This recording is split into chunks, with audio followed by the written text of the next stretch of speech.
Today on Core Conversations, we have Maria Earle. Maria studied with Kathy Grant and has amazing stories of this activist and dancer and Pilates coach. We had some technical difficulties, so we had to do lots of editing to piece together this amazing story, but we pulled it off. So enjoy the conversation, and we will see you again soon. I'm okay. It's been a pretty intense couple weeks. It's been a kind of an intense time for a while. Right. Since we've been, home. And then, the events that have transpired over the last few weeks have really kind of shook me to the core. Has it? And so about 10 years ago, I decided that I was burnt out of living in New York City, and that I had, sort of done a lot of the things that I had set out to do, that I had sort of checked the list. Yeah. And Yes. I was like, well, now what do I do? Yes. And I was like, well, Yes. there's always been this little narrative in the back of my head saying that one day I'd like to go and live in Europe. And so I did. Amazing. And now I'm Amazing. here. And to be honest, I'm just going to get right into it for a minute. Sure. When I first moved here, I felt a big, like this kind of weight lifted off of me. It was a false sense of weight lifted off of me, as I've come to understand, because there is no real race dialogue in this country. Okay. And when I got here, I was like, wow. People are a lot more interested in my nationality than in my race. And it was Maria the American. Well, Maria la Americana. Right? And at first I thought, wow, okay, so this is like, to talk about our history, I was like, oh, this is like what jazz musicians felt like when they came to Europe, right? Yes. They got this sense of belonging in a weird way, simply because there was no infrastructure. Right. In these last couple of weeks, I've really missed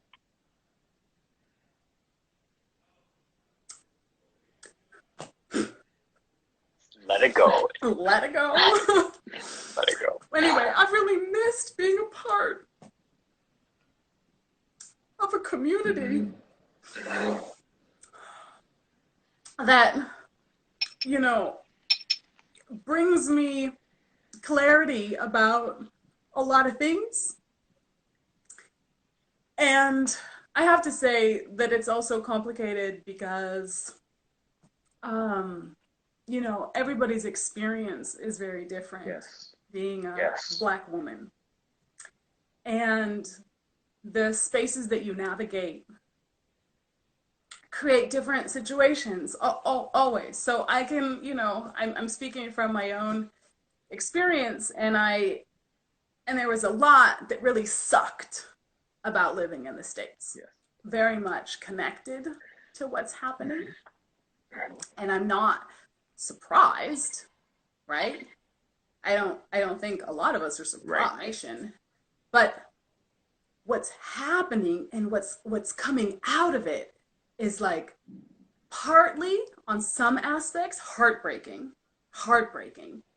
And on other aspects it's like, oh my God, I maybe we're actually bringing this to the forefront in a way that's like maybe gonna bring change. It's like this emotional roller coaster that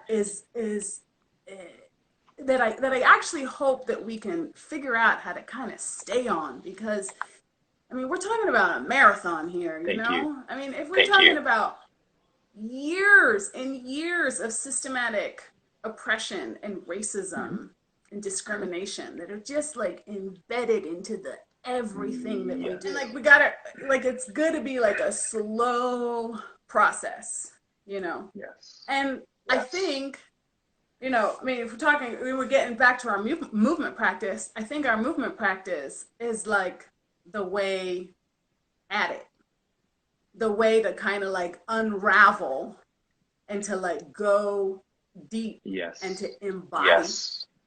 Like it's got to happen on a cellular level. And success. Okay, you know, we can talk about that. Let's talk about about things we can talk about success. Yes. Because growing up in America, my sense of success had to do with not only like how much I had acquired, right? But it had to do with big. My feeling of success was always tied in with productivity.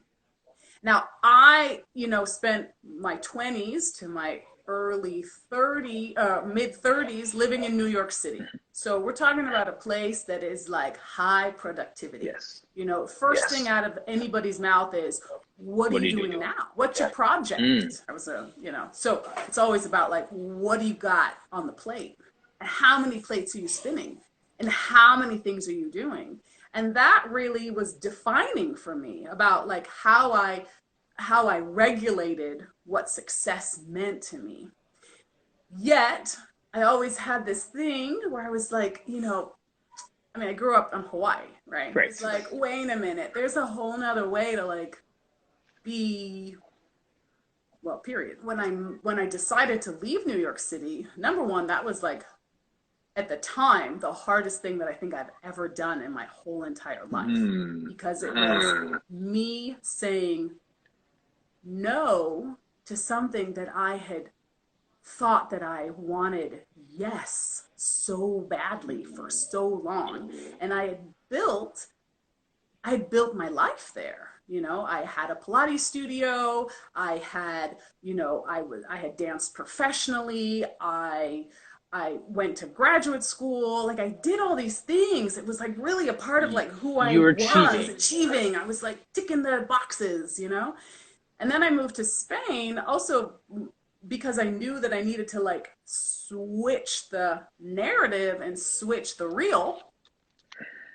And I tell you, it took me a long time. I didn't have anything. I didn't have a network. I didn't have a community. I didn't have anything. And I didn't hit the ground running. I hit the ground and I was tired. And I was like, ooh, I think I'm just going to chill for a little bit.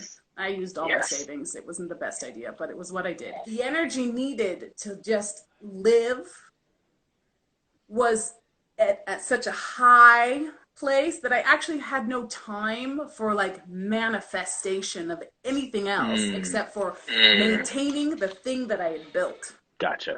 We share that a little bit. We share that sense of there is another world and another way, and we're going to go seek it out, but it's going to require the work of letting go of all the other ideas that we had that made us feel successful or made us feel like this is who we are. This is who we are. Right. As we chase. Yeah. And I have to say that process, as hard as it has been, I'm really thankful for it. Yeah, I would love to. I would love to, especially because over the past couple weeks, I have really been calling to her. She's been, I mean, she's always in my heart, you know, because to me, she was really a grandmother figure to me when it really comes down to it. I mean, you know, she was a mentor in a way that I actually would never, I mean, it was never decided. Like many people who studied with Kathy, you found your way to her. Many people found their way to her because they danced. They had created the process of learning. But I was learning everything, you know, and I was learning mat work, and I was learning reformer and Cadillac and chair. I was like, it was all like coming together, right? At that time, and I think probably today too, like they were very much influenced by the elders. And so, you know, at that time, I was introduced to the work of Eve Gentry and Corolla Trier, and I was introduced to the work of Kathy Grant. And I just, you know, I was lucky. I was very much in an incredible learning environment at the time. Yes. I mean, I Yes. barely knew that because I was, you know, just a young chicken, but in retrospect, I'm like, wow. When I moved to New York, it was very clear because one of my teachers at the Boulder school, it was like, her name was Kara Reeser, which you all know. And she was like, you got to go and study with Kathy. And I was like, oh, okay, you know, of course. I do what my teachers tell me to do. I'm a good student. So I did that. And, you know, at Kathy's, you know, it was also about time and like being there and putting in your time.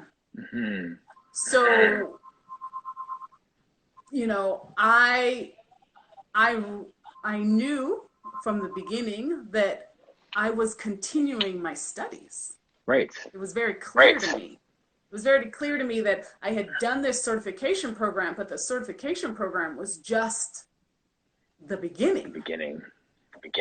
And that I needed to put in the hours to really study under this woman. And so I say mentorship, but it was very old school, you know. I would just like show up for my session and then wait for her to tell me my session was over. Unless you were very specific about, I've got to be out of the studio at this time, she would dictate to you when you were done. Really? So you might go now, she'd be like, you are not done. And you would just keep on What going. was she looking for? She just wanted you to work hard, you know? So your session could be like 2 or 3 hours or 4. And then, yeah, I mean, she would like take you through your paces. But you know, the way she taught was there would be 3 or 4 people in the room. And everybody was sort of doing their own thing, and she would like orchestrate. Okay. You know, she would sit in her chair and she would tell you, you know, what to do. And you had to really own your routine. That's not really the right word, but like you'd have to like know what to do. She couldn't tolerate if you were not being 100% present, and 2, like really taking responsibility. No. I mean, you walked into that studio and you know, were like, okay, I'm going to get my towel and my ball and my weights and my things. I'm going to take them and I'm going to come to my little spot and I'm going to start here. And I'm going to start with the things that I know. And then she would sit there and she'd be like, so that's where you're going to start. And you'd be like, yeah. And then she'd be like, you go over here, you do. And you'd be like, okay, all right. You'd like, do. And you would adapt and you would like follow her lead, but she wasn't going to like put your feet on the foot bar, inhale and push out.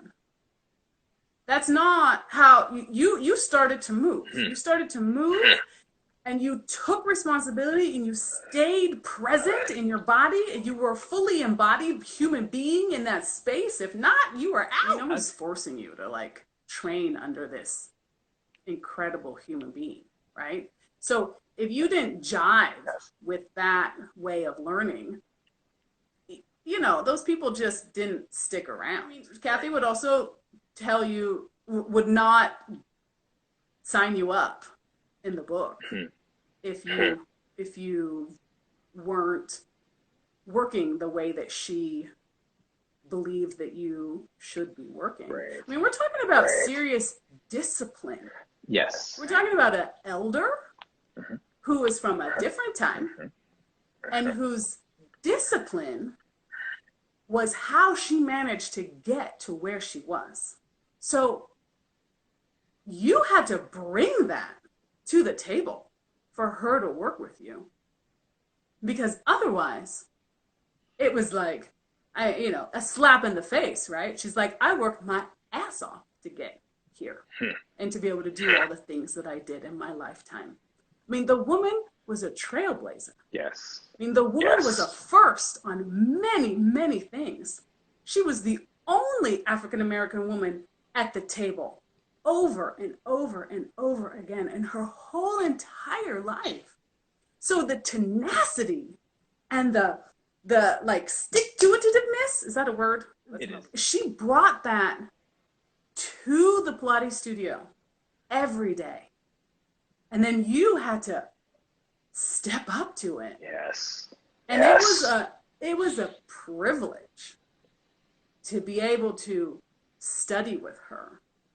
And when I decided that I wanted to write my thesis about her, which I have to say was probably the scariest thing I've ever done in my whole life. Well, other than like leaving New York, I already told you that was pretty scary. Yeah.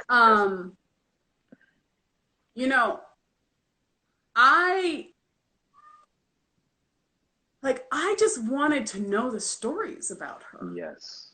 I wanted to know like who she was.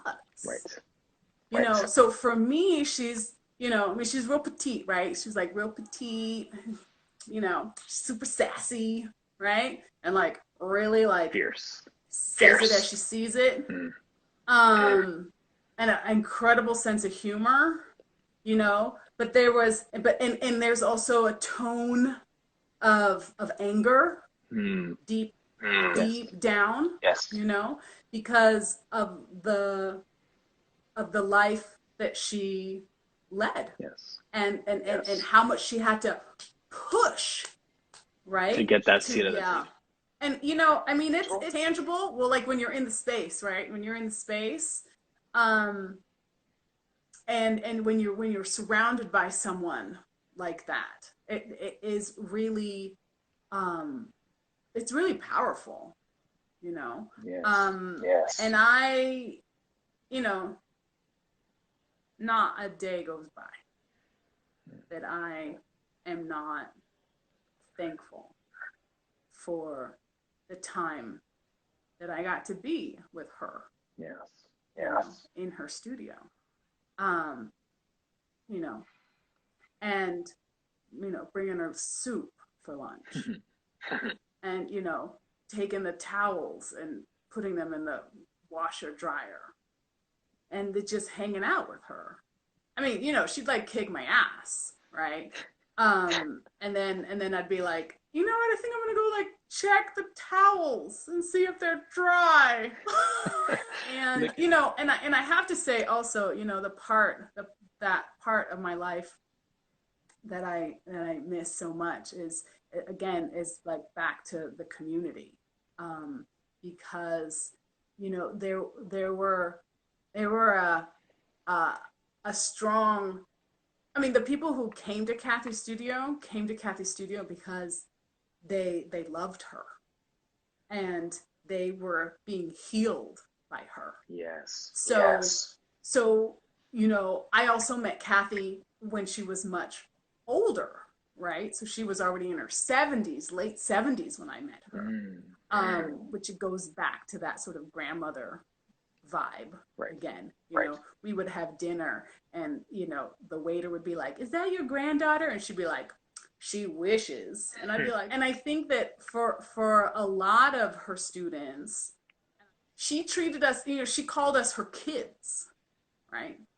And she wanted us to, well, I go back to what I said earlier in the first part, which is that a lot of people found Kathy because they were dancers, and Kathy was a dancer. And so for her, she wanted us to just keep dancing. It was really important to her. She would come to every performance of all of her students. I mean, every weekend she was like going to see dance because her kids were on stage. And all she wanted for us to keep dancing because she had worked so hard to be able to dance as a youngster. right? So together, we also, I think, all of us, like, we wanted to be there for her. So, you know, part of when I say, like, I did an old school mentorship, like, we never would talk about it, but I would schedule it in. Like, I would know that my Tuesday class that I scheduled with her, that I wouldn't leave there until 1 or 1:30, even though I came in at 9, because I knew that I needed to help her with the towels. And I needed to make sure that she was going to get lunch, because she wouldn't eat lunch because she would just be teaching, right? Yes. Or, Yes. you know, she would take cash from people. Blossom, are you there? She would take cash from people and she would, like, slide it into her, like, ledger, right? Yes. And then you would, like, go over to her ledger and you'd, like, Kathy, and, like, oh, there's, like, cash. Okay, you were never so funny haha about her work, but you would be like, Kathy, do you need me to go to the bank? And she'd be like, yes. And then she would, like, take all this cash and she would, like, put in an envelope, you know, and off you would go, right? To the bank. And then on the way, you would, like, get her split pea soup, right? I mean, she's grandma. Mm-hmm. Like, this is what you do for grandma, right? You take care of grandma. And then if I was a Tuesday, Thursday girl, it'd be like, hey, you know, who's got lunch for Kathy today? Okay. Yeah, old school, right? Yes. Telephones? Yes. Telephone. So, for all those millennials, this is a telephone. No, I'm joking. I'm joking.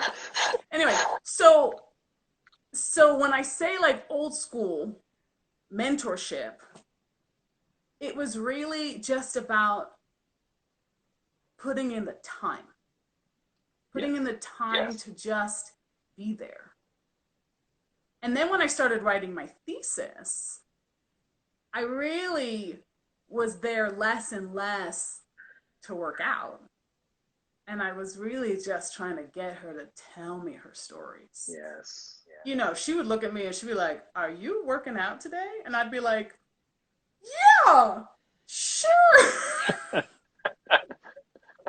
you know, like, with my pen and my paper, you know. And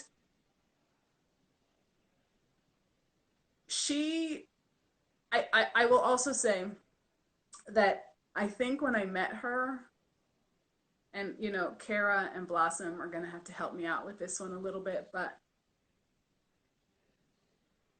I think that she was already starting to, like, not remember things. So when I approached her about my thesis project, I definitely got some pushback. And I think that a lot of that was because, well, I'll say two things. One, what she told me.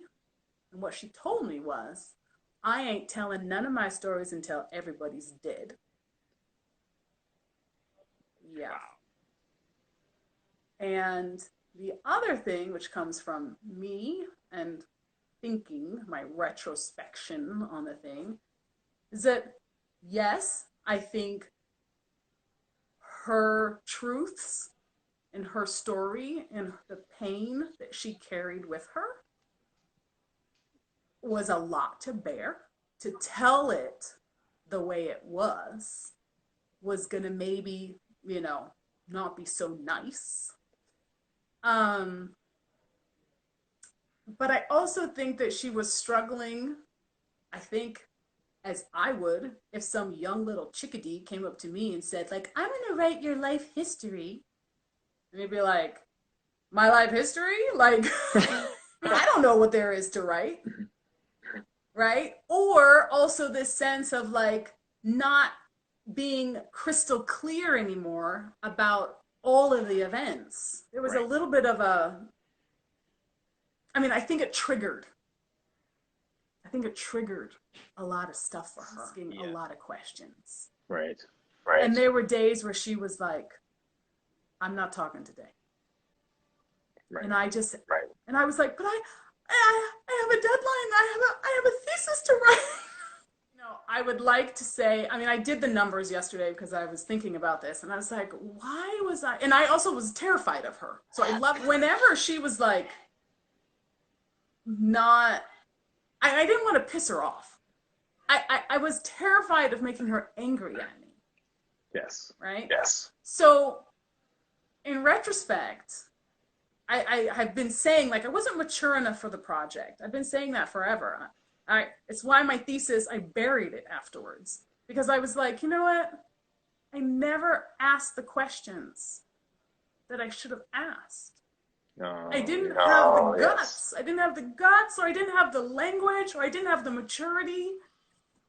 And I regret it so much. Like, I have so many questions for this woman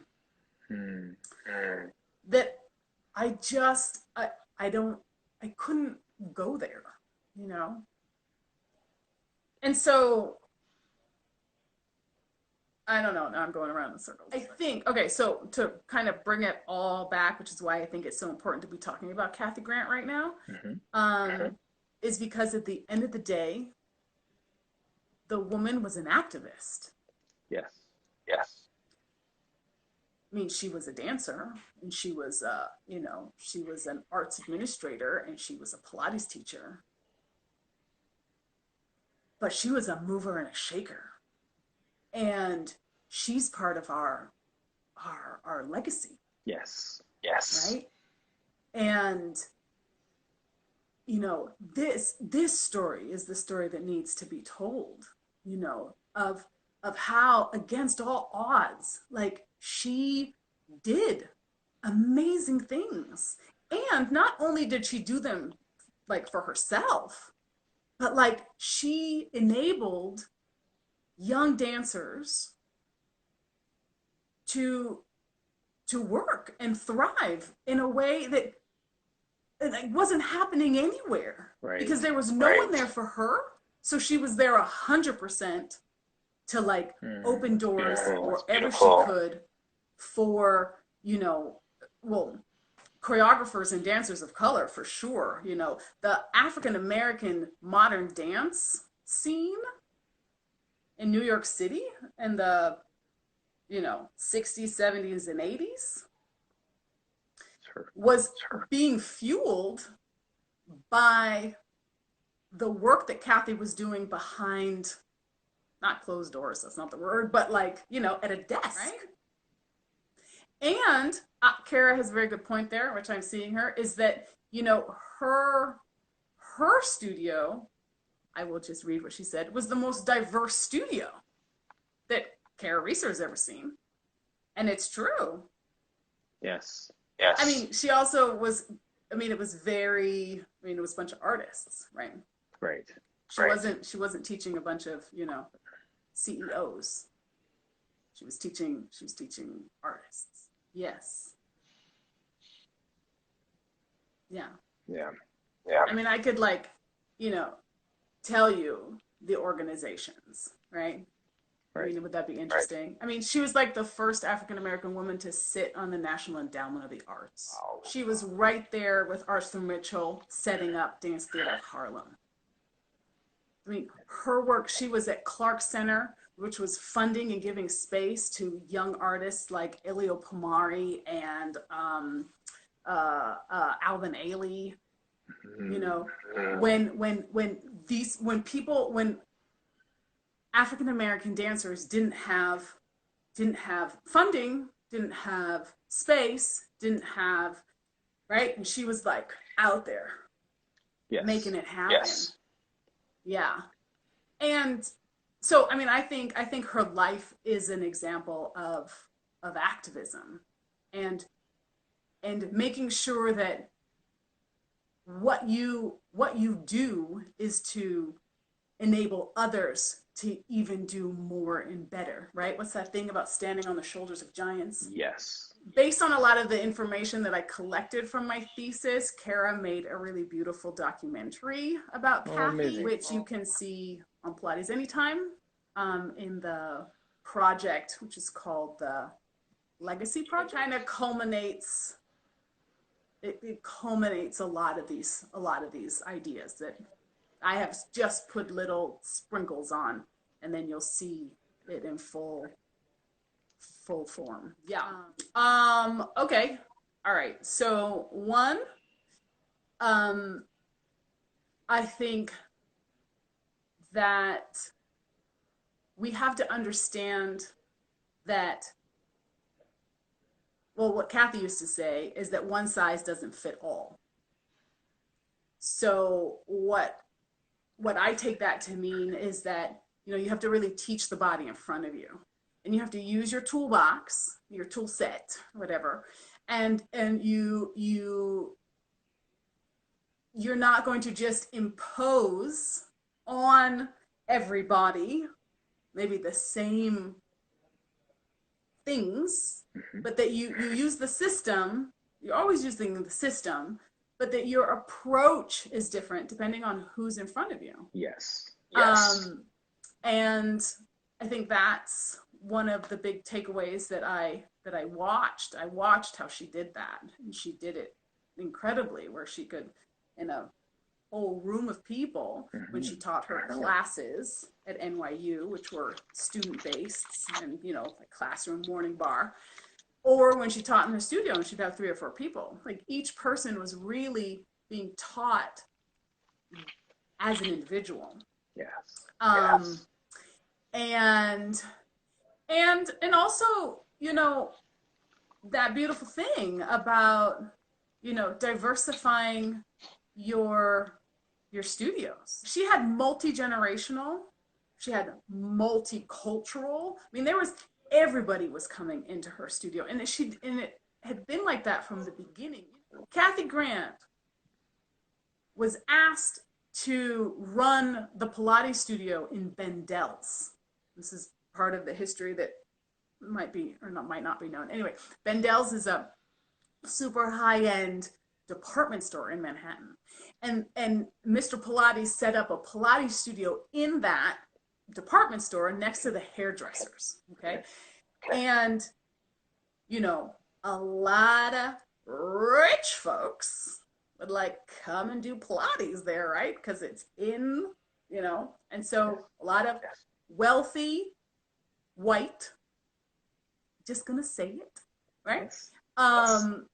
Clientele were the clientele of this department store, and they would go and also do Pilates with Kathy Grant.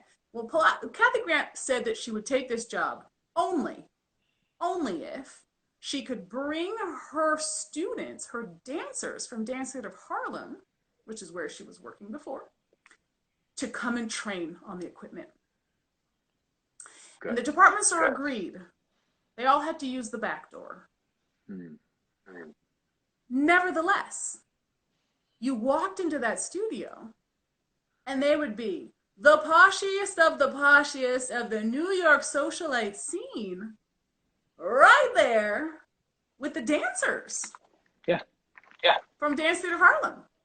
And myriads of other dance companies, as it became known that was the place to go.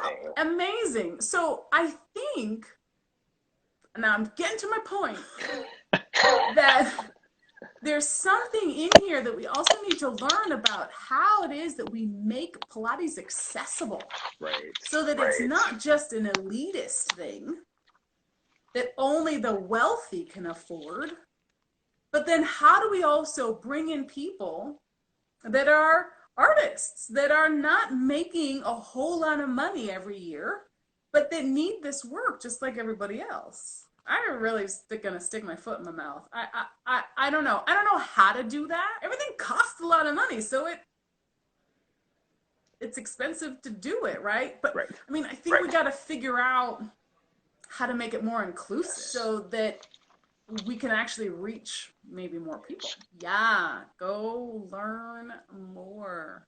I just want to do, yeah. I want to do a shout out just for a Please. hot minute. Please. Thank you, Yes. Kira. I love you too. That I'm part of Momentum Fest this year, Mhm. and I'm really excited that my dear friends Danica and Michelle and Vaughn have put together a roundtable kind of conversation that's going to happen, that's going to talk about, diversifying and inclusivity in the Pilates studio. And that's going to take place inside the whole Momentum Fest Amazing. event. That's the word, event. And, I think this is a conversation that we got to just keep digging at. Yes. And Yes. just keep trying to figure it out. Thank you. Thank you for inviting me and just making it so easy for me to just talk all of these things. I was real nervous, Thank you for everybody who's begging him to have me on. Thank you for having me here. It's been great. Goodbye.